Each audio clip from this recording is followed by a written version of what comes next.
Welcome to this video. This is not just another motivational talk, and it is certainly not a collection of empty promises. This is the moment you shift your entire mindset about pain, problems, and your own hidden power. Let's be honest, life never sends you a calendar invite before a crisis hits. It does not ask if you have enough money in the bank, if you feel mentally strong, or if you have the right answers ready.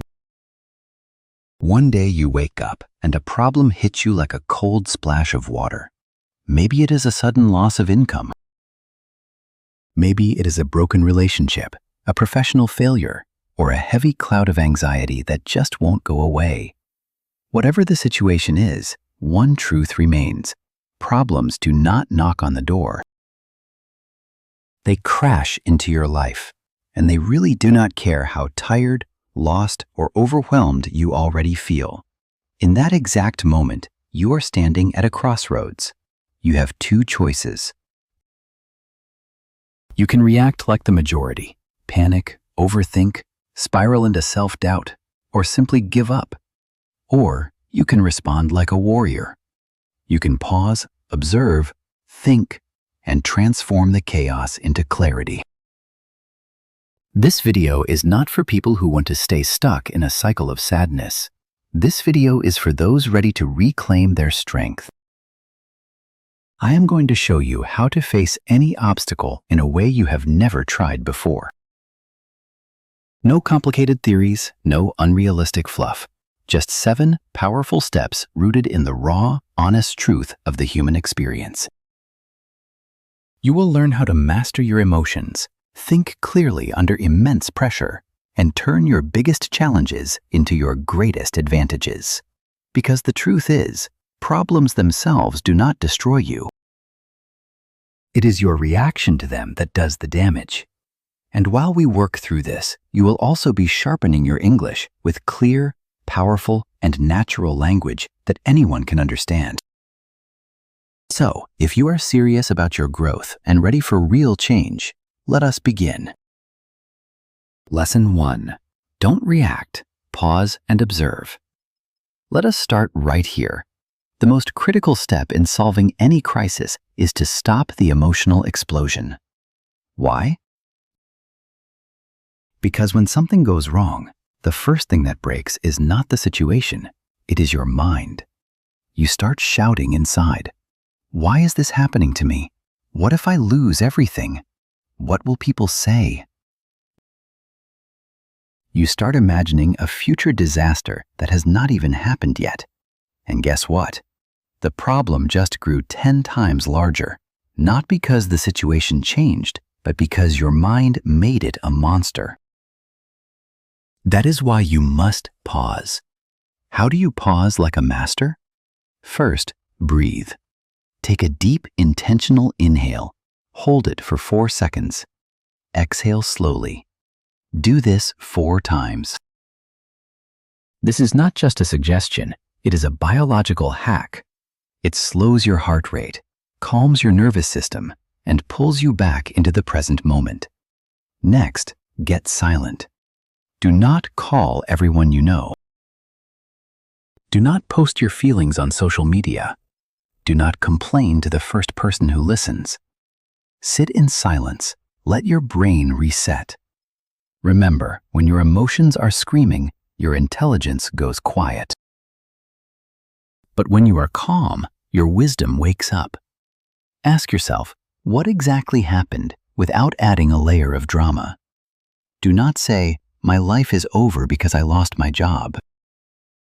Say, my current job has ended, and I now need to find new ways to earn income. Do you see the difference?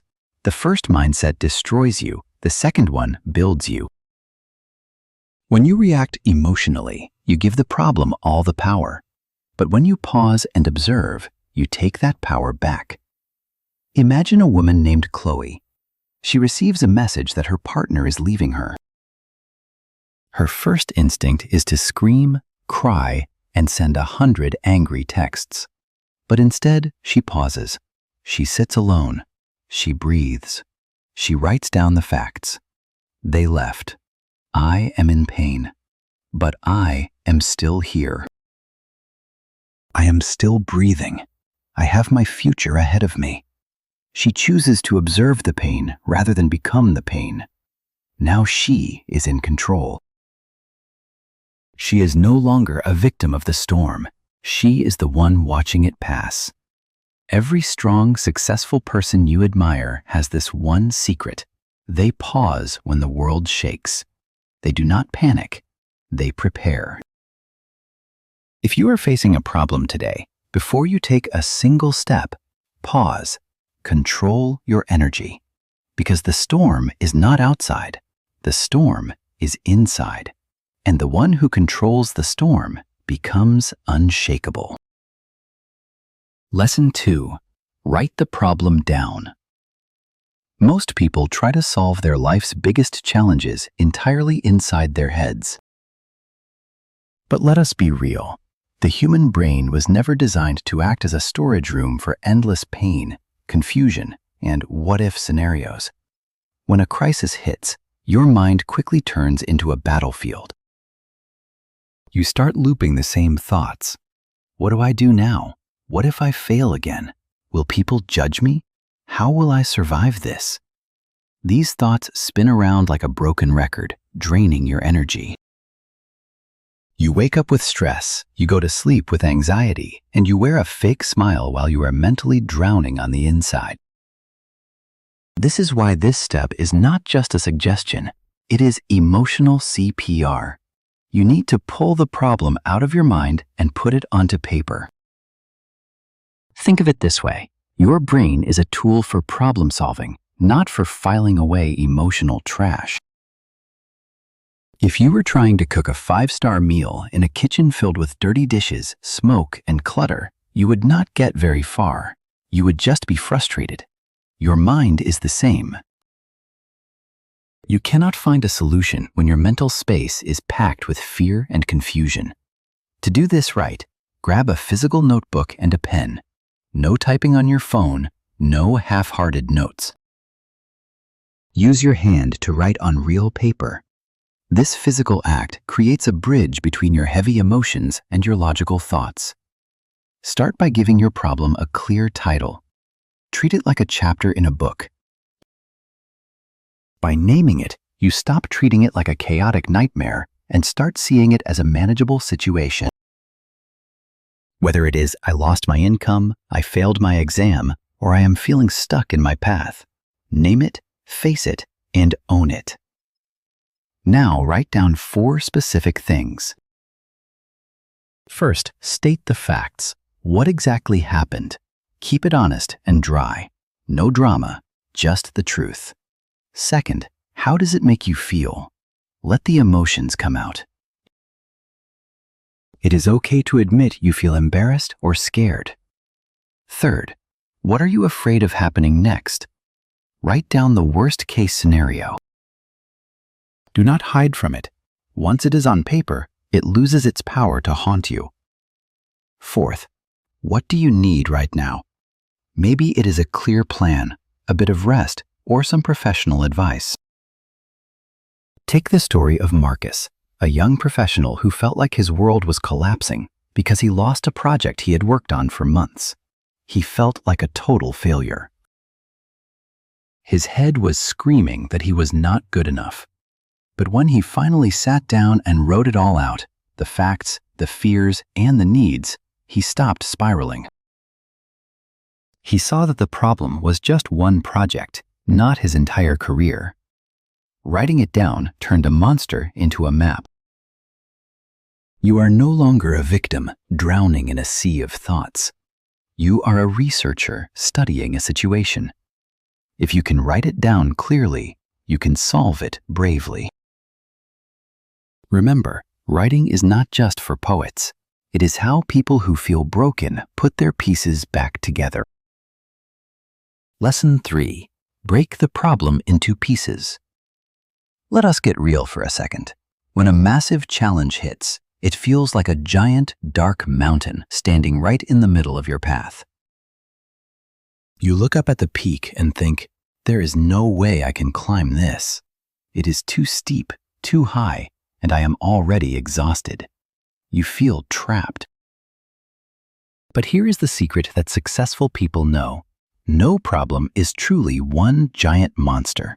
Every impossible situation is just a collection of smaller, manageable pieces waiting to be handled. The moment you start breaking the big picture down, you stop feeling like a victim and start feeling like an architect. You do not climb a mountain in one giant leap. You do it one step at a time, one rock at a time, one breath at a time. So let us go back to your notes. Give your problem a name again, because naming it turns a nightmare into a mission. Whether it is financial trouble, a toxic work environment, or a personal failure, stop looking at the whole thing. Ask yourself this one powerful question. What are the smaller parts hidden inside this big mess? Imagine someone who feels completely crushed by debt. They think, I am ruined, it is too much. But if they break it down, they might see 7 smaller pieces. I do not track my spending. I have too many subscriptions. I am scared to talk to my family. I do not know the exact numbers. I feel ashamed. I have no emergency fund, and I do not have a side income. Suddenly, that one scary, overwhelming sentence has become 7 clear, bite-sized tasks. You are not facing a monster anymore. You are facing 7 small doors, and you only need to open one at a time. Take the case of Julian, who felt stuck because he hated his career but was terrified to quit. He felt like he had to jump off a cliff to change his life. But when he broke the problem down, he realized he did not have to quit tomorrow. He could start by updating his resume on weekends, learning one new skill for 30 minutes a day, and reaching out to one person in a new industry. By breaking his fear into small, daily moves, the mountain became a path. When you do not break your problems down, you drown in the whole thing. You panic, you freeze, and you eventually give up. But when you slice the problem into pieces, you gain momentum. You get a small win, then another, then another. Each small victory builds your confidence.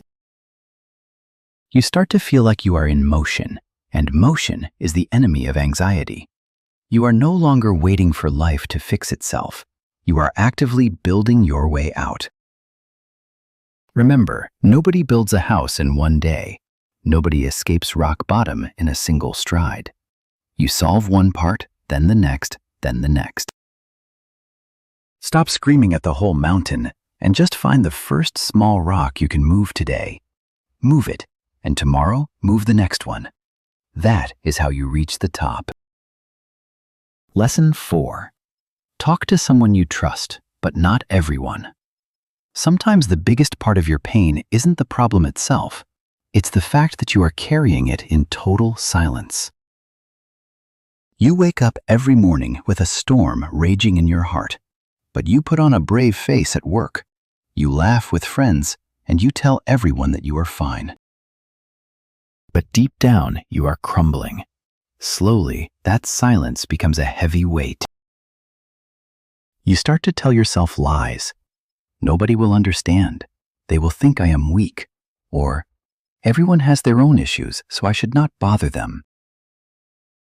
And so you keep it all locked away until one day your mind and body simply collapse. This step is not just helpful, it is emotional medicine. We were never meant to carry our burdens in isolation. The more you keep your pain inside, the louder it gets in your head. Every human needs 2 types of strength: the strength to solve their problems and the strength to share the weight when the load gets too heavy to carry alone. Opening up does not make you a loser. It makes you wise. It makes you free. But you have to be smart about this. Not every ear is a safe place for your story. Not everyone has the capacity to hold your pain with the respect it deserves. This step has 2 sides. You must speak, but you must be selective. You might think talking doesn't magically pay my bills or fix my heartbreak. And you are right. But talking does release the pressure that is crushing your soul. When a problem stays trapped in your mind, it grows, it repeats, and it distorts your reality. When you say it out loud to a safe person, the problem becomes real, and once it is real, it can be tackled. Take the story of Leo. He made a major financial blunder that cost him his savings. He was drowning in shame, hiding it from his family and friends, and feeling like a total failure. He convinced himself he was an idiot who had to suffer in silence. But one day, he reached out to a mentor he truly trusted. He didn't ask for money, he just said, "I made a huge mistake. I feel lost, and I need to vent." His mentor didn't judge him, he just listened. In that moment, Leo finally caught his breath. He realized he wasn't alone, and that realization gave him the oxygen he needed to start fixing his situation. So how do you find that safe person? Ask yourself, who listens without interrupting? Who has a history of giving honest, kind advice instead of just empty words? Who respects my privacy? Look for people with a calm heart and a loyal mouth.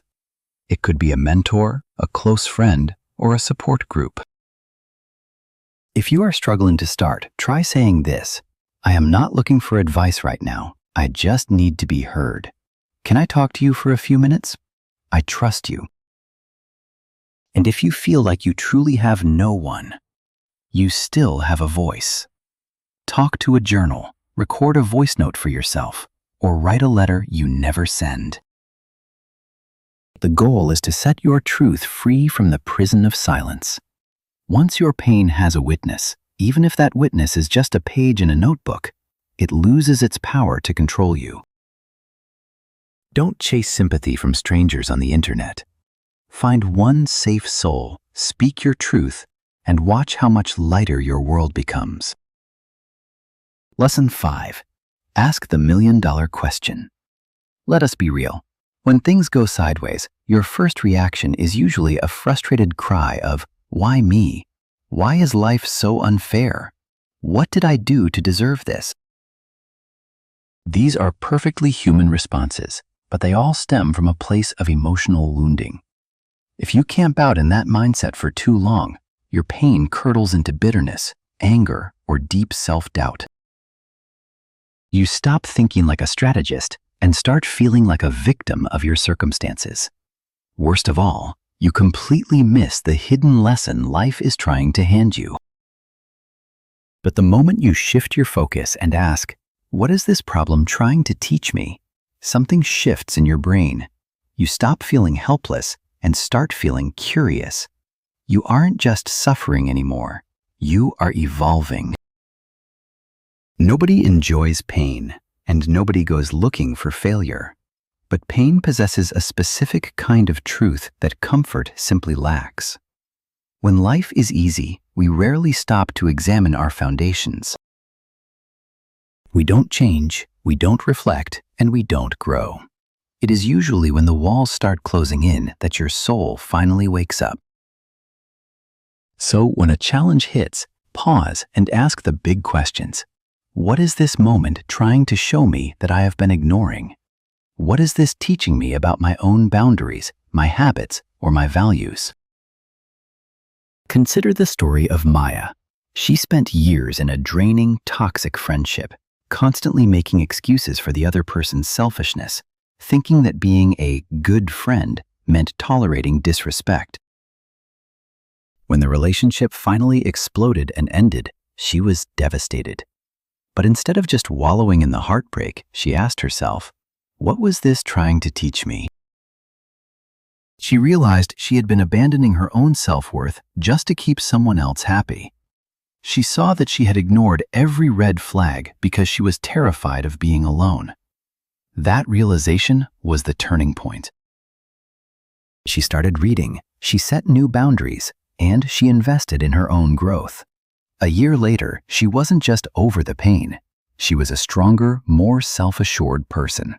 Her biggest heartbreak became her greatest awakening. When you treat your life as a classroom, everything changes. A breakup isn't just a loss, it is a masterclass in self-worth.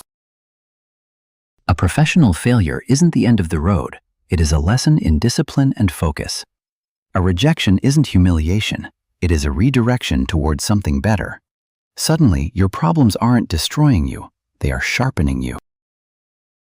Life will keep sending you the same lesson in different packaging until you finally pass the test. You keep dating the same type of person, losing money the same way, or feeling the same anxiety because you haven't learned the lesson yet. Stop asking why this is happening to you and start asking what you can learn from it. Once you master the lesson, the pain stops being a burden and starts being your fuel. Lesson 6. Solve what you can, accept what you can't. Every problem you face is essentially made of two halves, the part you can actually change and the part that is completely out of your hands. If you don't learn to spot the difference, you are going to burn out trying to fight battles you were never meant to win.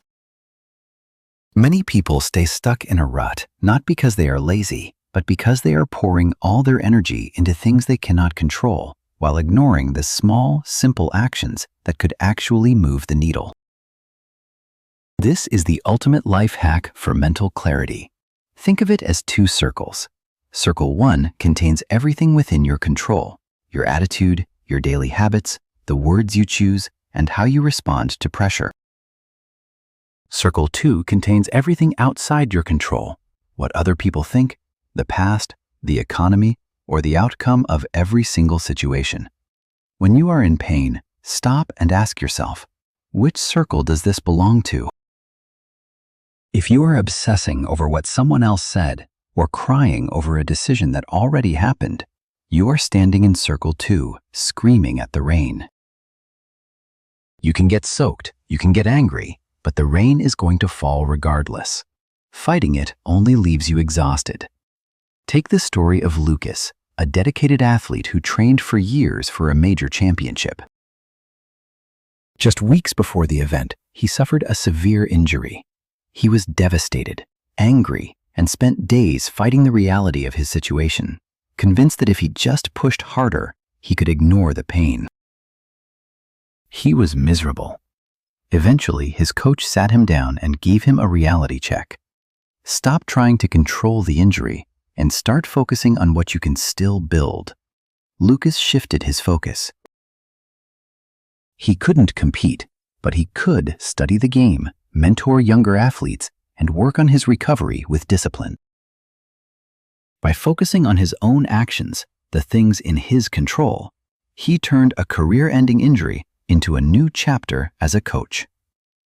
You have to drop the illusion of control. Stop trying to fix the ocean and just learn how to swim. Next time you feel overwhelmed, ask yourself these 3 things. First, what is one part of this that I truly cannot change? Write it down, accept it, and let it go. Second, what is one tiny thing I can do today that moves me forward? One email, one workout, one honest conversation. Third, what would the strongest version of me focus on right now? When someone hurts you or lets you down, you cannot control their actions or their apologies.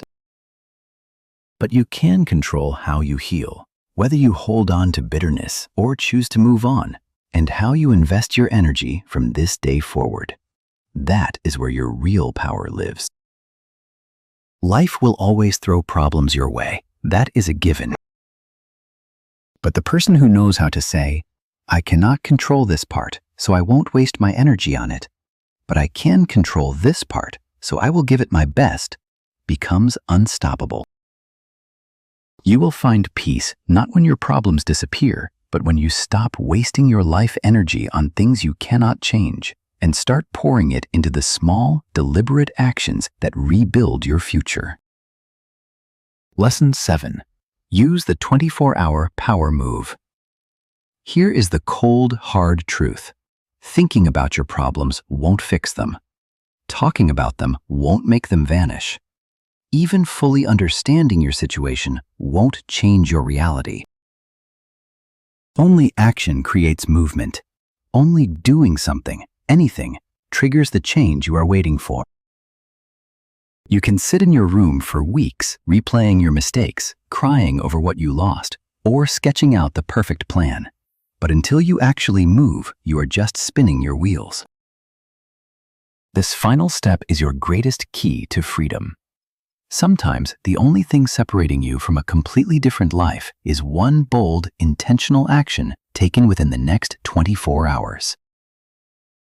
Most people fall into the trap of waiting. They say, "I will start when I feel ready. I will act when I feel confident. Or I will move forward once I am no longer sad." But that is a lie. You will never feel perfectly ready. You will never feel perfectly confident. Courage doesn't come before you act. It comes after you take the first step.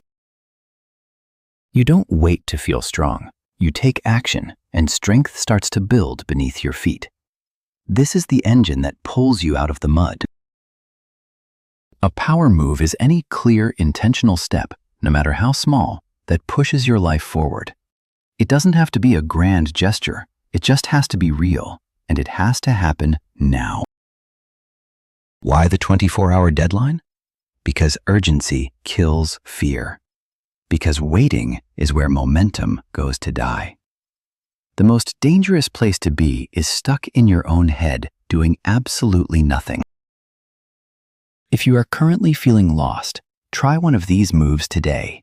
Delete those old messages that keep you tethered to the past. Clean your workspace to clear your mind. Send that one email you have been avoiding. Sign up for that course. Go for a 20-minute walk without your phone. Write a letter to your future self and seal it. Sell the things you don't use. Call a friend and tell them you are ready to change. It doesn't matter if it feels small to anyone else. It matters that it is a decision you made and executed. Take the story of a man named David. He had lost his job, his savings, and his sense of self-worth. For weeks, he lived in the dark, spiraling into hopelessness. He heard this exact advice and decided to stop waiting. Within 24 hours, he put on his shoes, walked to a local library, and spent 2 hours simply updating his resume and applying for one single freelance gig. That one 24-hour power move broke the seal of his depression. It reminded him that he was still a creator, not just a victim. 1 year later, he was running his own small business, helping others navigate their own career transitions. And it all started with that one tiny 10-minute action. Don't just close this video and return to your comfort zone. Don't just nod along and say that was a good video. This is your call to rise. The biggest turning points in life don't always come from miracles. They come from one ordinary day where you finally stop waiting and start moving. When you take bold action, your brain shifts from victim mode to creator mode. You release a hit of dopamine, your confidence begins to climb, and your fear shrinks because you are no longer running from it, you are facing it head on. One strong action today can save you from 100 days of future regret. So, commit to your move. Do it, and when you are done, come back here and leave a comment to tell me, "I took my 24-hour power move." That is where your healing begins. Not when your situation changes, but when you decide that you are the one in charge of the next step.